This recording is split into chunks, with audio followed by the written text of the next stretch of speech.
नमस्कार साथियों, मैं हूं आपका अपना ज्योतिष रत्न भुवनेश। कन्या राशि यानी वर्गो साइन के मेरे सभी आत्मीय साधकों और स्नेही दर्शकों को इस विशेष साप्ताहिक राशिफल विश्लेषण में दिल से स्वागत करता हूं। मेरे प्यारे कन्या राशि के जातकों, आगामी सप्ताह यानी कि 13 जुलाई से लेकर 19 जुलाई 2026 का ये जो समय है वो आपकी कड़ी मेहनत को रंग लाने और आपके जीवन में सफलता के नए रास्ते खोलने का एक बहुत ही सुनहरा पैगाम लेकर आ रहा है।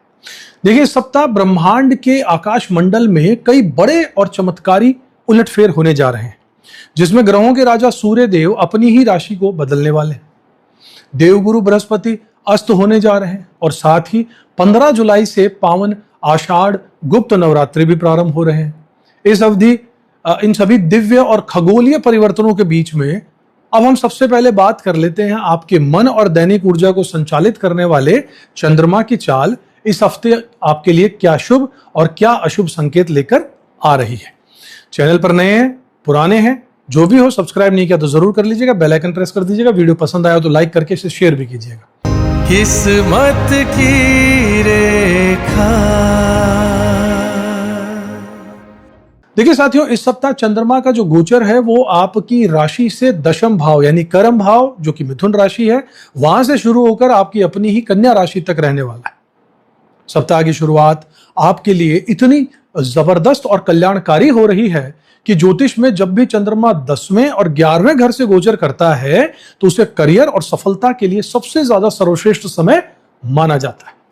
यदि आपको पूरे महीने में अपनी कोई जरूरी मीटिंग करनी हो या कोई बड़ा प्रोजेक्ट शुरू करना हो तो आपको यही समय चुनना चाहिए। सप्ताह के शुरुआत के दिन आपके रुके हुए कामों को गजब की रफ्तार देंगे। कार्यक्षेत्र में आपका प्रदर्शन सुधरने वाला है और 11वें घर का चंद्रमा आपके लाभ स्थान में आकर आपकी दबी हुई सभी इच्छाओं की इच्छा पूर्ति का मार्ग खोलने वाला है। इसके ठीक बाद 16 जुलाई की शाम 7:50 से लेकर 18 जुलाई की मध्य रात्रि तक चंद्रमा आपके 12वें घर में प्रवेश कर जाएंगे, जो ज्योतिष में बहुत ही पॉजिटिव नहीं माना जाता। और ये 2 दिन आपके लिए व्यर्थ की भागदौड़, अनचाहे खर्चे और कभी कभार स्वास्थ्य की खराबी के कारण अस्पताल के चक्कर भी लगवाने वाला समय हो सकता है। लेकिन जब वीकेंड आएगा ना, तो वीकेंड आते आते जैसे ही चंद्रमा आपकी अपनी कन्या राशि में प्रवेश करेंगे, आपको उस वक्त मानसिक शांति और सुकून की प्राप्ति हो जाएगी। चंद्रमा के इस पूरे गोचर और उसके उतार चढ़ाव को समझने के लिए बाद आइए अब हम सब जानते हैं ग्रहों के राजा सूर्य देव के उस बड़े महापरिवर्तन के बारे में, जो आपके लिए इस महीने का नया चक्र शुरू करने जा रहा है। जहां 16 जुलाई की रात 11:40 पर सूर्य देव मिथुन राशि को छोड़ेंगे और कर्क राशि में प्रवेश कर जाएंगे। सूर्य पिछले 1 महीने से आपके दशम भाव में थे, लेकिन अब वो आपकी राशि से 11वें घर में यानी कि लाभ स्थान और इच्छा पूर्ति के स्थान में आ रहे हैं, जहां पर वो अगले 1 महीने यानी कि 16 अगस्त तक विराजमान रहने वाले हैं। ज्योतिष शास्त्र का एक नियम समझ लीजिए साथियों। नियम यह कहता है कि 11वें घर में सूर्य का गोचर हमेशा कन्या राशि वालों को बहुत बड़ा आर्थिक मुनाफा या सरकारी क्षेत्रों से लाभ और समाज में एक बड़ा मान सम्मान दिलाता जरूर है। हर साल मध्य जुलाई से मध्य अगस्त के बीच में सूर्य का ये जो प्रभाव है वो आपकी आमदनी को बढ़ाने के लिए लालायित रहता है। इसलिए जो लोग नौकरी कर रहे हैं या खुद का बिजनेस चला रहे हैं, उन्हें इस 1 महीने की अवधि में कोई ना कोई बड़ा आर्थिक लाभ या तरक्की अवश्य देखने को मिलेगी। सूर्यदेव की इस अपार कृपा और लाभ की स्थिति को जानने के बाद चलिए अब हम बात करते हैं उन ग्रहों की युति की जो आपके खर्चे के स्थान में बैठकर आपके बजट को बिगाड़ने का काम कर रही है।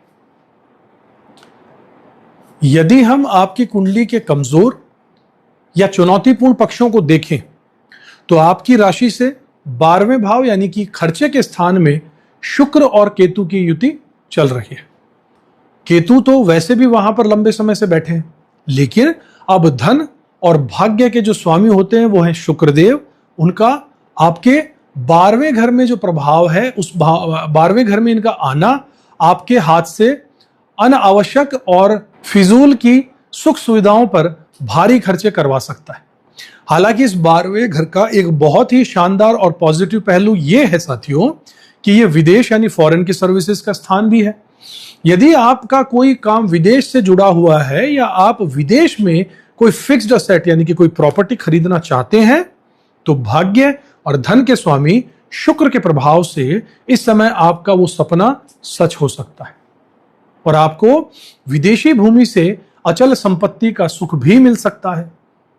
लेकिन अगर आप भारत में ही रह रहे हैं तो आपको इस समय एक सख्त बजट बनाकर चलना होगा, वरना केतु और शुक्र की ये जो युति है वो आपके पैसों को व्यर्थ के ऐशो आराम में बहा देगी।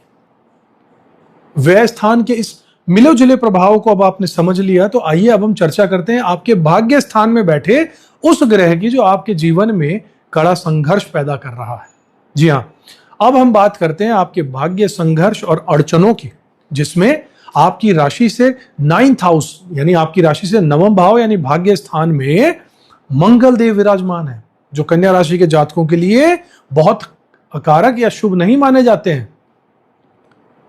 मंगल का भाग्य स्थान में बैठना आपके चलते हुए सभी कामों में अचानक रुकावटें लाएगा और आपकी स्थूल चल रही जिंदगी में एक बड़ा संघर्ष पैदा करेगा। इस पर सोने पे सुहागा यह है कि 7वें भाव में बैठे शनि देव की तीसरी पूर्ण दृष्टि भी इस मंगल पर पड़ रही है। जब भाग्य भाव पर इन पापी और क्रूर ग्रहों का प्रभाव बनेगा तो आपके बनते हुए सभी काम बहुत ज्यादा देर से होंगे। शनि का इन्वॉल्वमेंट है, भाग्य का साथ समय पर नहीं मिलेगा, हर कदम पर आपको बड़ी मशक्कत भी करनी पड़ सकती है।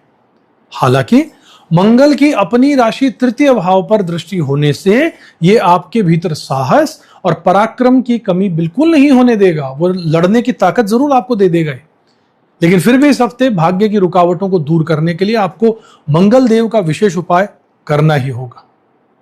भाग्य के कड़े संघर्ष और ग्रहों के प्रभाव को अब जानने के बाद आज के इस अंतिम और सबसे महत्वपूर्ण पड़ाव पर हम आ चुके हैं साथियों, जहां पर हम उन अचूक उपायों की चर्चा करेंगे जो इस हफ्ते आपकी सारी की सारी अड़चनों को चुटकियों में समाप्त कर देंगे। जी हां, इस पूरे सप्ताह को विघ्न मुक्त, सफल और भाग्यशाली बनाने के लिए आपको मंगल और शुक्र जनित दोषों का निवारण करना होगा, जिसमें सबसे अचूक और तुरंत फल देने वाला उपाय दान कहा जाता है। इस हफ्ते आपको प्रत्येक मंगलवार के दिन यानी इस हफ्ते जो मंगलवार पड़ रहा है उसको जब तक मंगल वृषभ राशि में तब तक हर मंगलवार साबुत या धुली हुई लाल मसूर की दाल का दान किसी भी जरूरतमंद व्यक्ति को अवश्य करना चाहिए, जो आपके भाग्य के संघर्ष को तुरंत शांत कर देगा। इसके साथ ही अपने आत्मबल को मजबूत करने के लिए आप नियमित रूप से भगवान नरसिंह या हनुमान जी की पूजा आराधना जरूर कीजिए, क्योंकि ईश्वर का आशीर्वाद कभी खाली नहीं जाता और वो आपके भीतर विपरीत परिस्थितियों से लड़ने की शक्ति आपको जरूर देगा।